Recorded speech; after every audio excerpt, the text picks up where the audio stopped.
Let's see how she gets back, Ethan laughed, slamming the car door hard enough to make the windows rattle. The sound echoed down the cobbled street like a punchline to a cruel joke. I was still mid-sentence, mid-breath, frozen on the sidewalk of a tiny French town I couldn't even pronounce.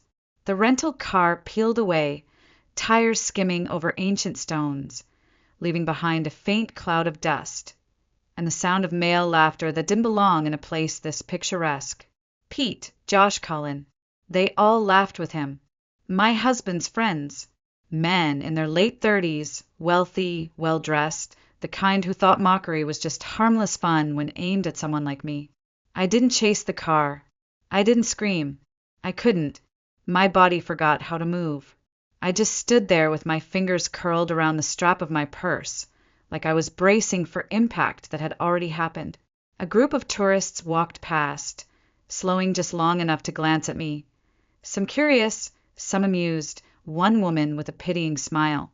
A waiter clearing a nearby cafe table paused, shaking his head slowly, as if he'd seen it before. I wasn't sure what looked worse, the disbelief on my face or the sheer loneliness radiating off my body like heat. For a moment, I tried to rationalize it. Maybe Ethan would circle the block and come back. Maybe it was a joke, an ugly, idiotic joke, and the others would talk him down. I pulled out my phone, hands trembling. I dialed. Voicemail. Dialed again. Straight to voicemail. Texted. This isn't funny, Ethan. Where are you? Delivered.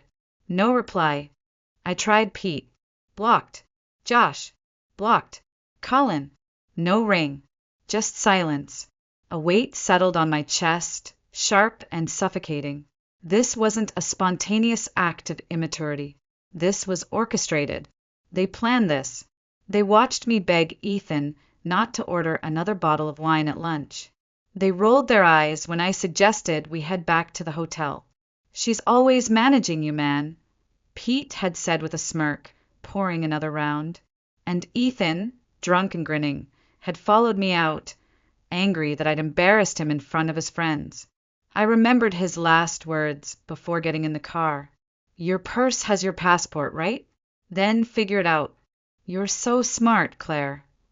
Then the door slammed, and they were gone. A breeze picked up, carrying the faint scent of lavender and bread from somewhere nearby. It should have been beautiful. Instead, it felt like the air was turning against me. I turned slowly in place, trying to take in my surroundings. Ancient stone buildings with shuttered windows, flower boxes bursting with color, strangers enjoying their wine under striped awnings, speaking in a language I didn't understand. I might as well have been on the moon. My legs finally moved. I stepped off the curb and started walking, not sure where I was going. My throat burned, but I refused to cry. Not here. Not in front of these people. Not while Ethan and his friends were still probably laughing about the look on my face as they drove away. I checked my wallet. 85 euros in cash. No credit cards. Ethan had offered to carry them earlier when my bag was too full. Let me help, he'd said, with that charming smile he wore like armor. Now he had them. Now he had everything. I had enough money for maybe a night in a cheap pension and a meal if I was careful. Then what? A child tugged on her mother's sleeve and pointed at me. Maman, pourquoi elle pleure? I wasn't crying. Not yet. But the crack was coming. I felt it building behind my ribs. Pressure I couldn't hold off much longer. He really left me. In a foreign country. For sport. And I wasn't even surprised. I wandered the narrow streets in a daze, my sandals clicking against the uneven stones, the echo bouncing off old walls that had probably stood longer than my marriage. The town, charming just hours ago, now felt hostile. Every doorway a fortress. Every glance a quiet judgment. I wasn't a tourist anymore. I was something else. Something broken. Something discarded. I stopped in front of a weathered map posted near a bus stop, the kind meant to help clueless foreigners. All the names blurred together. French syllables I couldn't decipher in my current state. I pressed a trembling finger against the screen of my phone, searching for nearby hotels. The one Ethan and I had booked was nearly an hour's walk away. Too far. Too impossible. I searched again. A listing popped up for a budget pension just around the corner. I clutched my purse tighter and followed the directions like it was the only thing tethering me to earth. The pension was a crumbling building above a bakery, the scent of old flour and yeast leaking through the stairwell. The woman who answered the door spoke no English but read everything in my face. Fear, shame, desperation. She didn't ask questions, just handed me a key and showed me to a narrow room with a sink, a window facing a brick wall, and a single bed that sagged in the middle. I handed over most of my cash and mumbled, "Merci," even though I didn't feel thankful. Not yet. I collapsed onto the mattress and stared at the ceiling. My body was numb, but my mind raced. What if he didn't come back? What if this wasn't a joke? What if it was exactly what it felt like? Punishment. Humiliation. A message. You're not in control anymore, Claire. You never were. I checked my phone again. No new messages. No missed calls. Just my own words hanging in the void. Where are you? This isn't funny. Please answer. All delivered. All ignored. The next name I tried was Pete's. It rang once, then went dead. Blocked. One by one, I tested every number from lunch that day. Every one of them had cut me off like I was a virus. My husband didn't just abandon me. He made sure I couldn't reach anyone who could lead me back to him. I sat up slowly, the weight of it all sinking in. He'd taken my credit cards. He had our return tickets. My passport was in my purse. But that didn't matter much with 85 euros and no way to access money. I was stranded. Utterly and intentionally stranded. At some point, I opened the window. The air was cooler now, the laughter from the cafe downstairs floating up like smoke. I watched couples sip wine, lean into each other, share small smiles. The world was still turning, just not mine. Later, I tried to sleep, but sleep only came in fragments, broken by the cruel wake-up of hope every time I thought I heard footsteps outside my door. At one point, I truly believed I'd hear his voice, that he'd show up with some cocky apology, blaming me for overreacting, twisting it into a misunderstanding we could fix. But morning came, and with it, silence. No knock on the door, no messages, no Ethan, only the slow, sinking realization that he wasn't coming back. Not tonight, not tomorrow, maybe not ever. The morning sunlight bled through the thin curtains, soft and golden, mockingly beautiful. I lay motionless, my body wedged between exhaustion and dread. My limbs ached from tension, my eyes dry from a night of false hope. I reached for my phone before even sitting up. Still nothing. I refreshed my messages like a gambler at a rigged slot machine, hoping for a miracle that wasn't coming. He didn't come back. The words pulsed like a heartbeat in my head. He really didn't come back. I forced myself upright and rinsed my face in the tiny sink, the water icy and metallic. My reflection startled me. Hair matted, skin pale, eyes ringed with shadows. I looked like a woman who'd been left behind. And I had. Downstairs, the scent of fresh bread rose from the bakery, warm and sweet.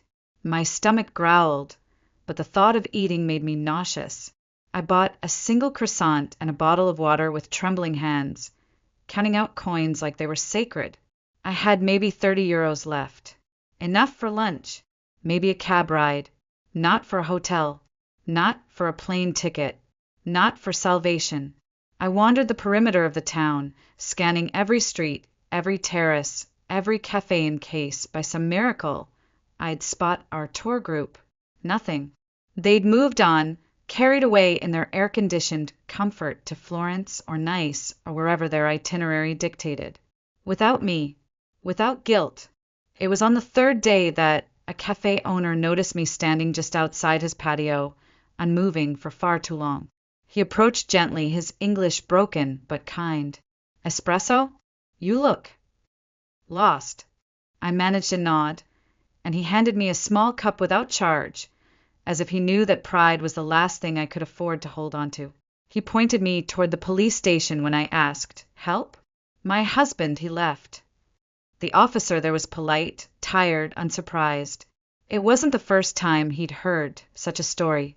A missing husband, a tourist left behind, a filed report, a sympathetic shrug. Nothing more. That afternoon, I stood in front of a pawn shop window with my hand clenched so tightly my wedding ring cut into my skin. It wasn't the original ring.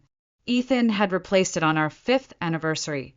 A 2-carat diamond in a platinum band, his way of saying, "Look what I provide." At the time, I'd been grateful. Now I saw it for what it was, a leash disguised as a gift. With trembling fingers, I twisted it off. My hand looked bare, almost childish. I stepped into the shop, the bell above the door ringing like the opening chord of a new song.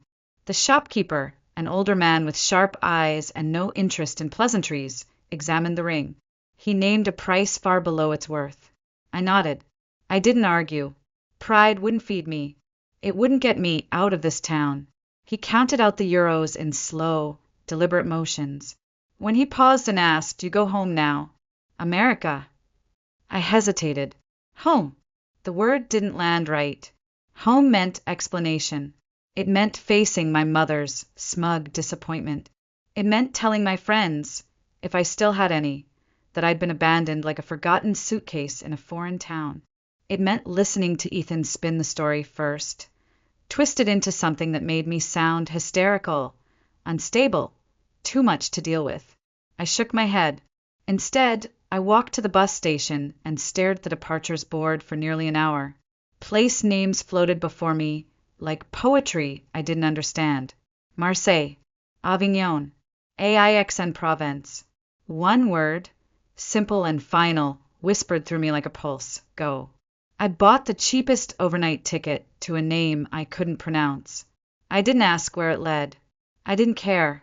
I just knew it was away from Ethan, away from humiliation, away from the woman who had waited for someone to come back. The overnight bus rumbled through the dark, its dim interior lights flickering like dying stars. I curled up against the window, arms around my knees, watching the countryside blur into shadows. Every bump in the road jolted my spine, but I didn't care. I wasn't trying to sleep. I just wanted to disappear, to become one of the faceless travelers nobody remembered. I didn't even ask the name of the village the ticket was for. I only told the woman at the counter, "As far as this will take me." Sometime before dawn, the bus hissed to a stop at a desolate roadside bench. The driver muttered something in French and gestured toward the door. This was it. My destination. My escape. My nowhere. I stepped off the bus into a silence so deep it rang in my ears. No taxis. No signs. Just a dirt road, a row of olive trees, and a faint purple haze in the distance. Lavender fields, maybe, though I couldn't be sure. My phone had died somewhere around Avignon. My stomach was a hollow knot. My sandals, meant for city strolling, had cut into my feet. Each step felt like walking on glass. I kept moving. The sun began to rise, casting long golden beams across the sloping hills, turning the fields into something out of a painting. But I couldn't see the beauty. My vision blurred from exhaustion, pain, and something deeper, something nameless. A grief that didn't belong to the moment, but to a life unraveling piece by piece. I don't remember falling. 1 second I was walking. The next, the world tilted and my knees gave out. My face hit the dirt. Stones scraped my skin, and the sky swung violently above me. I didn't get up. I didn't try. Lying there in the dust of a foreign country, I realized I wasn't afraid anymore. I was done. Whatever strength I'd been pretending to have had run out. I closed my eyes. If this was how it ended, I could live with that. Not because I wanted to die, but because I didn't know how to keep living like this, being a footnote in someone else's life. A burden, a failure, an afterthought. A voice broke through the silence. Foreign, urgent, feminine. Then hands, rough but careful, turning me over, lifting my head, brushing hair from my face. I blinked through the sunlight and saw a woman's face. Older, with skin like weathered parchment and eyes so kind they made me want to cry on the spot. "Fame?" she asked softly, then offered a metal canteen. I took a sip, the water cold and clean and miraculous. She touched my cheek, murmured in French, then pointed down the road. I didn't understand the words, but I understood her. She wasn't going to leave me. With surprising strength, she helped me to my feet, one arm around my waist, guiding me step by step. My body screamed with every movement, but I let her lead. I had nothing left to resist with, nothing to lose. Up ahead, a small stone farmhouse appeared between the trees, its shutters thrown open to the rising sun. The scent of lavender drifted through the air. I heard chickens, the soft bleating of goats. Life. She said her name was Margot, tapping her chest. "Claire," I whispered in return, my voice raw. Inside the house, time slowed. Margot settled me at an old wooden table, while she moved around the kitchen like a memory, filling a basin with warm water, slicing bread, ladling soup from a heavy pot. I barely tasted it, but I ate. My body moved on instinct, grateful for sustenance, for touch, for someone who saw me and didn't look away. A man entered, older, suntanned, wary but not unkind.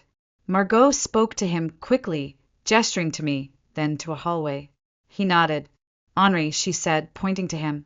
"Her husband." He gave me a slow nod, as if to say, "You're safe here. For now." They didn't ask what happened. They didn't question why a foreign woman collapsed near their land at sunrise. They didn't look at me like I was broken. They just gave.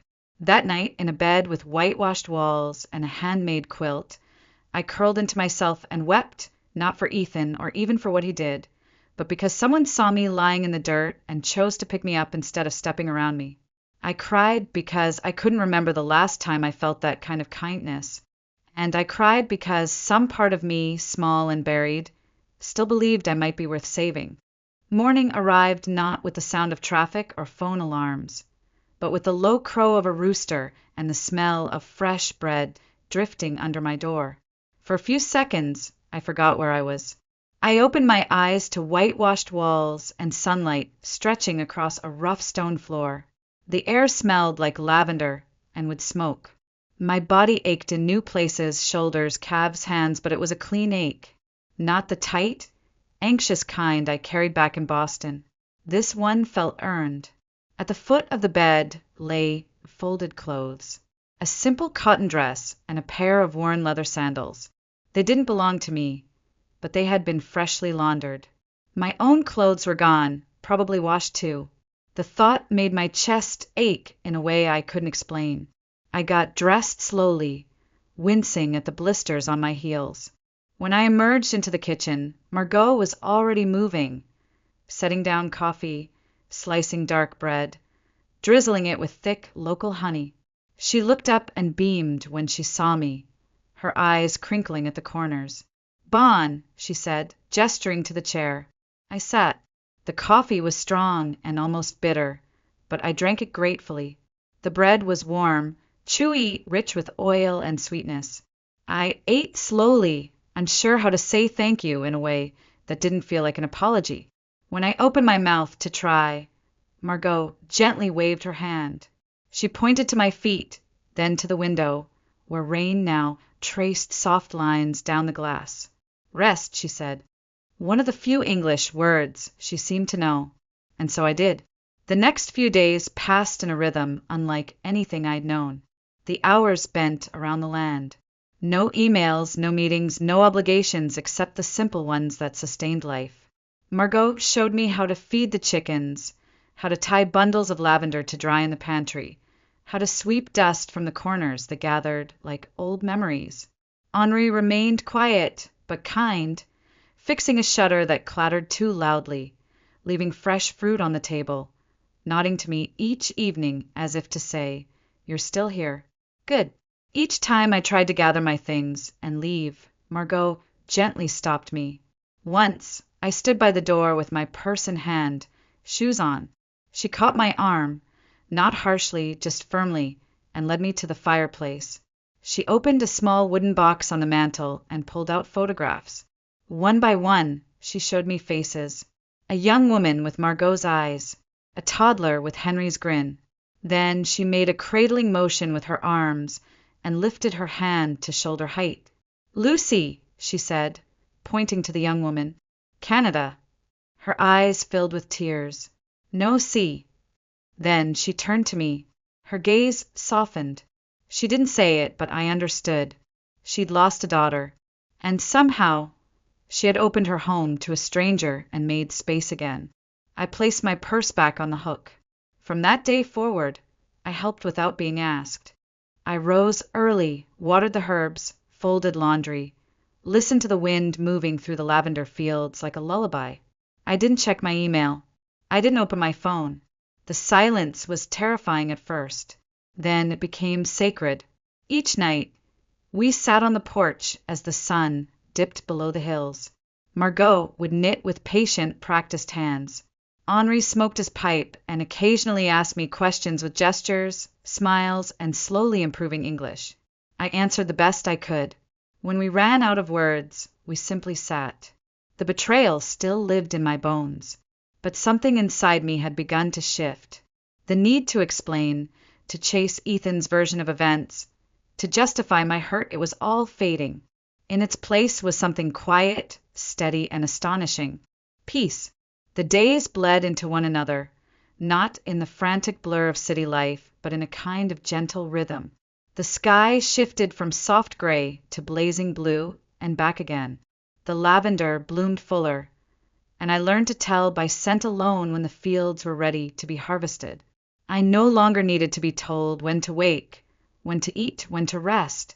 My body learned the language of the land, its demands, its rewards.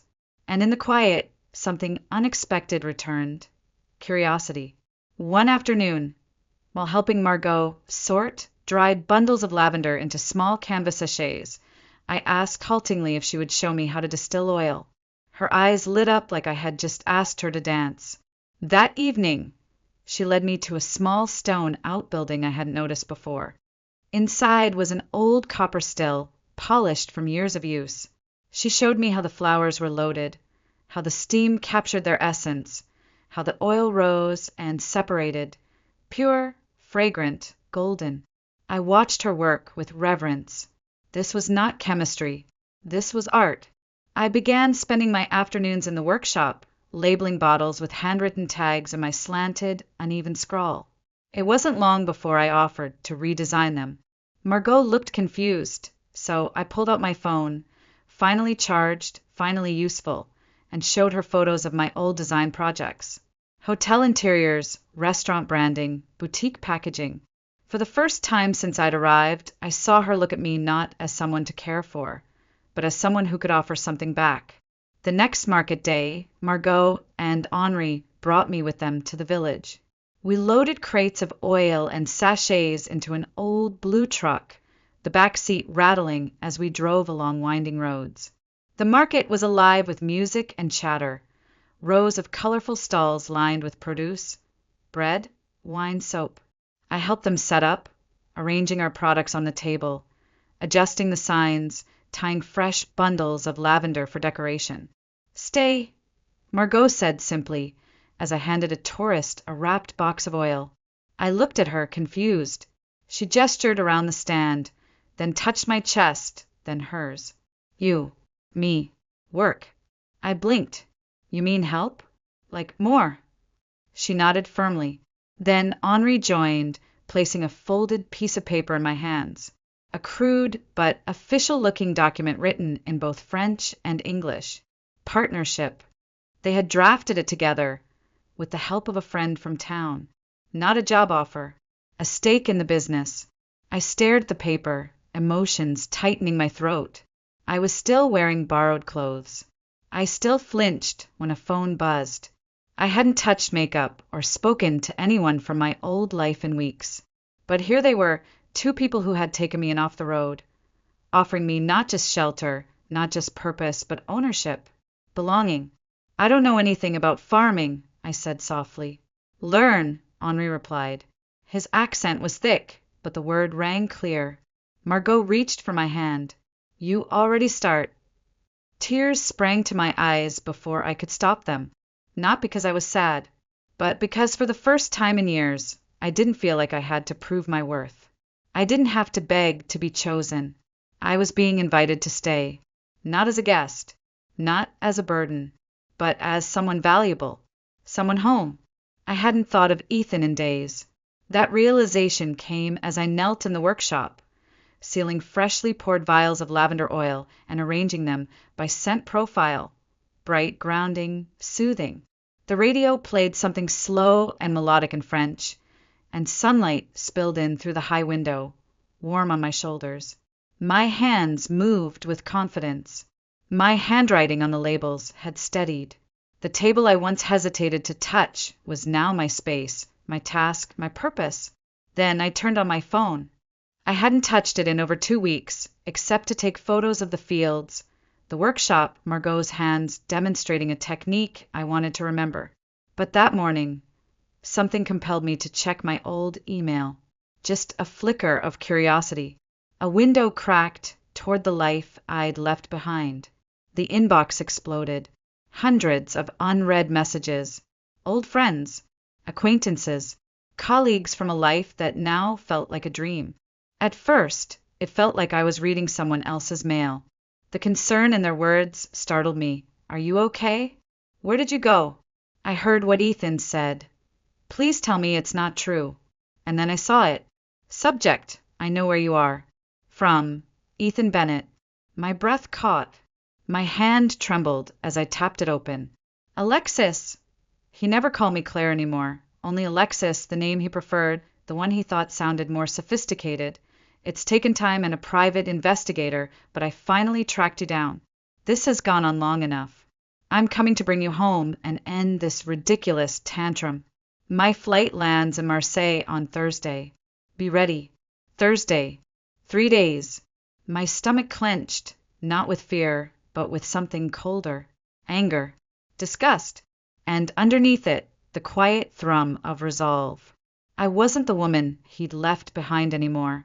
And I wasn't going anywhere. I walked downstairs, the phone still in my hand, and found Margot at the kitchen table, going over accounts by the open window. She looked up, read my face immediately. Bad news from America, she asked softly. I nodded. Ethan. He's coming. Her expression hardened, just slightly. Margot didn't speak often about him. She didn't need to. Her silence had always been louder than any opinion. Without a word, she reached into the drawer beside her and pulled out a thick envelope. She slid it across the table. Was waiting for right moment, she said. Inside, the final, signed copy of the partnership agreement. My name. Margot's. Henry's. Not a promise.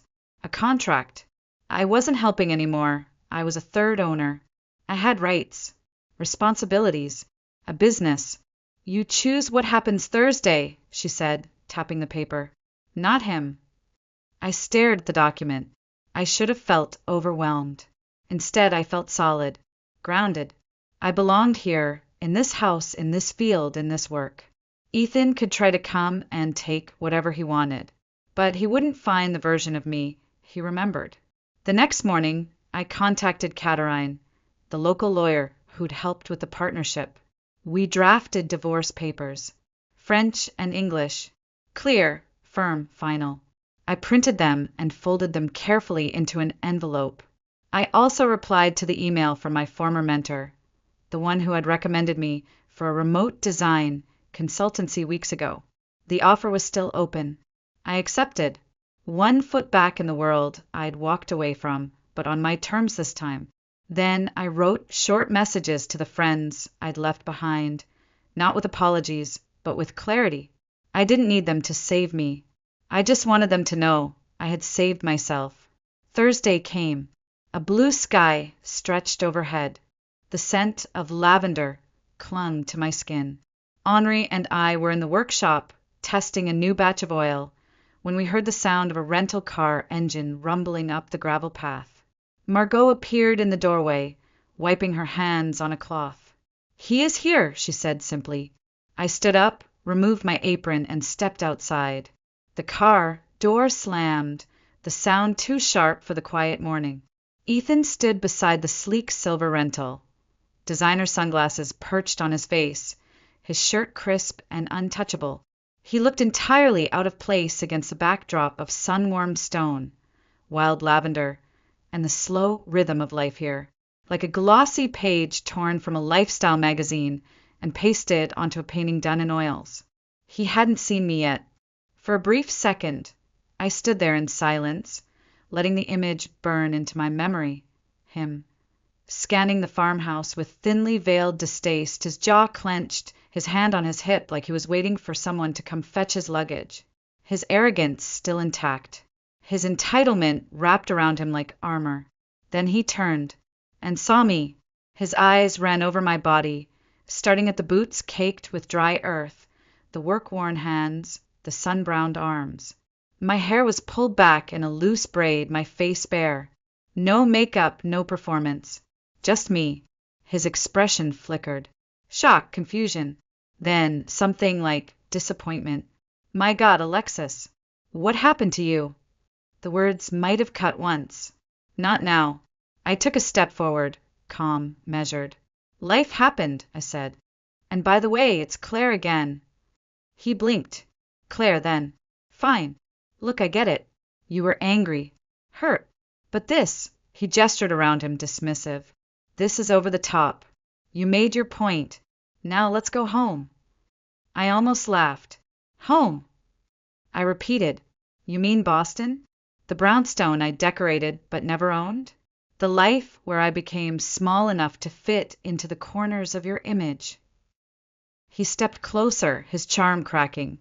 Don't do this. We had a good life. People miss you. Clients, friends. They miss the version of me you curated. I cut in. The Claire who smiled on cue, who planned dinners for your colleagues, who stopped talking about her career because you said it was just a hobby.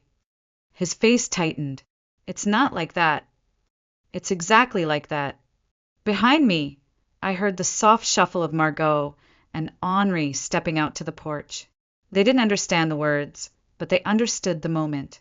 They stood with me, not as backup, but as witnesses, as family. Ethan followed my gaze and scoffed. So this is it. These people. This farm.